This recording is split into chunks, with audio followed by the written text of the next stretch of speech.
It's chilly enough to where I can wear a big cozy sweatshirt and be just nothing but comfy. And I've got my coffee.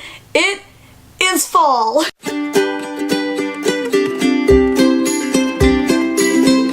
Hey, I'm Morgan, and today I'm going to be bringing you guys my August wrap-up and going over all of the books that I read in the month of August. Before I get into that, I just want to acknowledge my absence. I admittedly just was not choosing to be motivated, and I lost a little bit of my fire for booktube for a little bit. There's no really rhyme or reason. I just was in a funk and just chose not to make content, and I also wasn't reading a crap ton. I felt so stifled in my content creation, and that's changed. I feel so good, and I've missed making videos so much, and I'm so excited to talk to you guys about books and geek out with you guys and finally fully commit to creating content that I love and I think that you guys will love, and getting to connect with you guys again, because I've missed booktube so much. I just wanted to acknowledge my absence and my hiatus and say that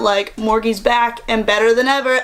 Now I'm gonna bring you my wrap up. I'm gonna go over the stats for the month of August first and then do a full breakdown of each book that I read. So yeah, I'm excited. So in the month of August, I read a total of 4 books, which amounted to a total of 817 pages. Not my best month, but I'm working on not comparing my reading month to previous months of mine or to other people's reading months, because it's not healthy for me.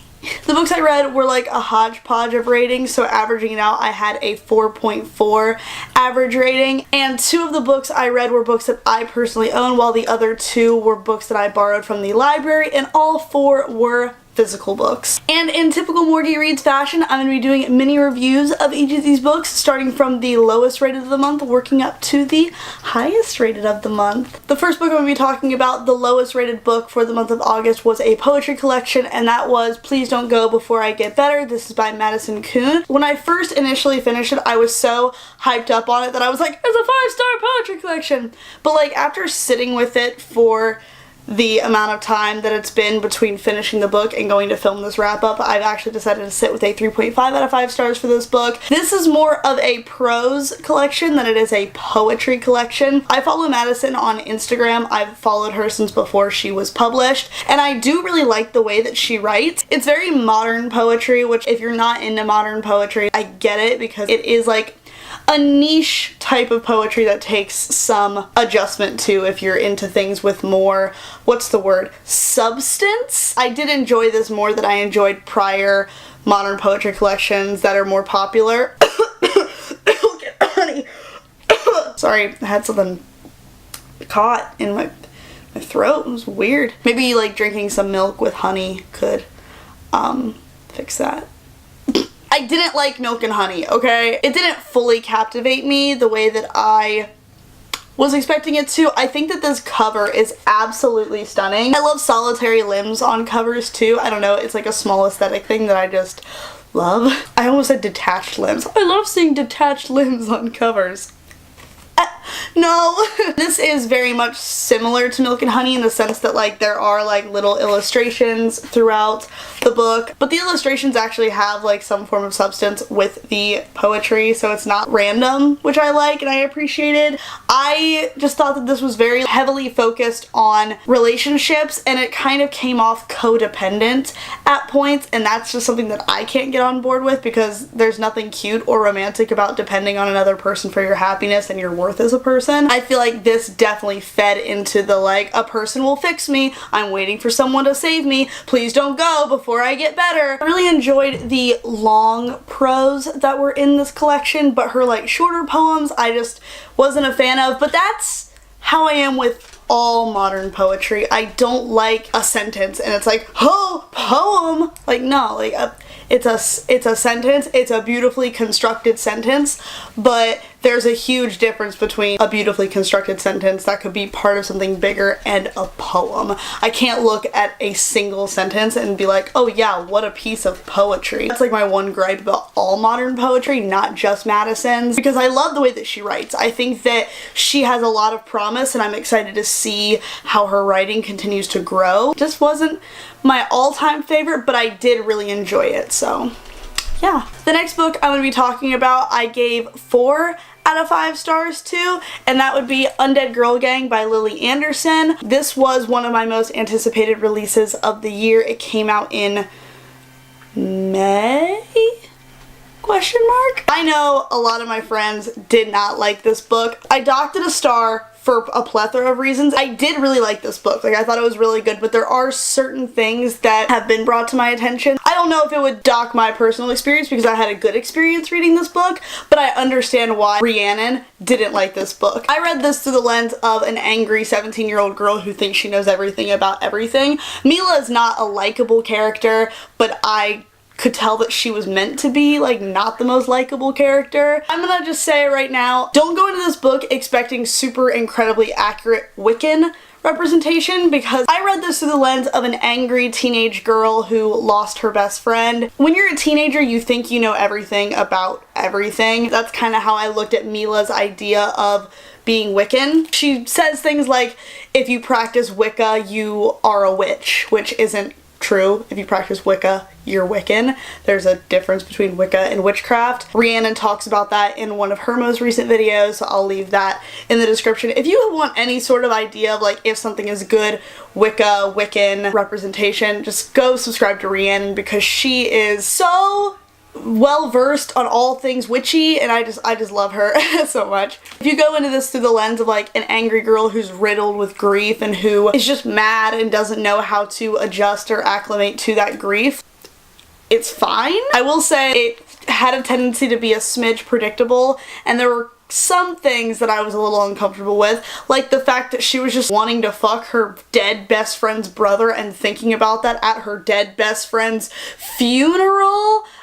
I can't tell you once when I've been to a funeral and been like, man, you know what I really want? Some dick. Should I say that out loud? I'm gonna. I've acknowledged if I've seen like a good looking person at a funeral because like my eyes work, but I've never been like, wow, here I am mourning someone that I love with my whole heart. You know what I really want to do? Just like fuck that dude. When? Whom?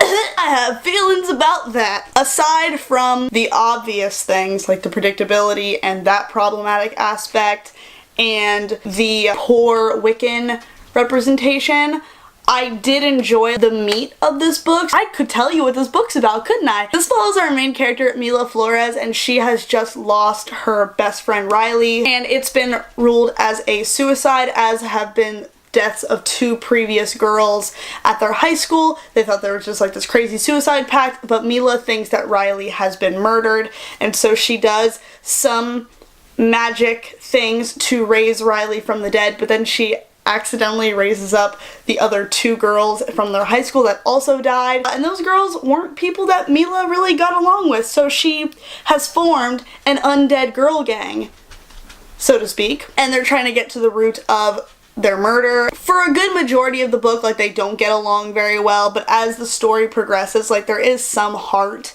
to this book. It's not the best, but there is fat Latina Wiccan representation.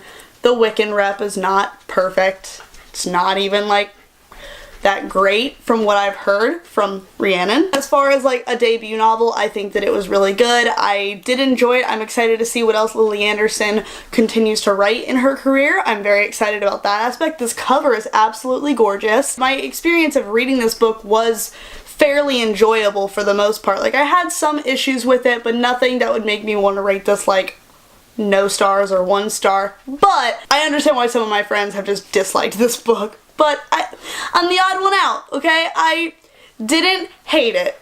Here I am. And the last 2 books I rated 5 out of 5 stars. I don't have them in my possession because I borrowed them from the library. They're part of a series, and they're also graphic novels. And those would be Saga, Volumes 2 and 3 by Brian K. Vaughan. I love Saga, okay? Can I just like be the person that stands right here and says that I am 1000% Saga garbage. This graphic novel series is so good.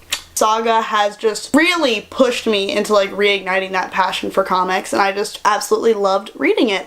This is a story that follows a planet and a moon that are at war with one another, and a person from the planet and from the moon get together and they have a baby, and they're on the run from the government and the armies, and bounty hunters are after them, and it's super sci-fi and it's super spacey and it's gorgeously done. I love it so much. I think that it's great, and I just adore me some Saga.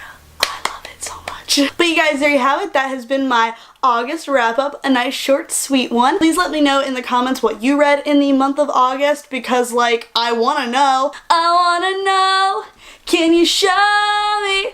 I want to know about your August reading. You know, Tarzan, Phil Collins, I'm so sorry. If you like this video, you are more than welcome to give it a thumbs up if you feel so inclined. Definitely leave me comments about like anything that you want to comment about, because talking to you guys is my absolute favorite thing in the entire world. And if you would like to see more of my content and more of my mug, you are more than welcome to subscribe. I am getting back to my upload schedule, so I will be uploading every Monday, Wednesday, and Friday. Yeah, like I said, my name is Morgan. I hope you all have a wonderful rest of your day, and happy reading. Okay, bye!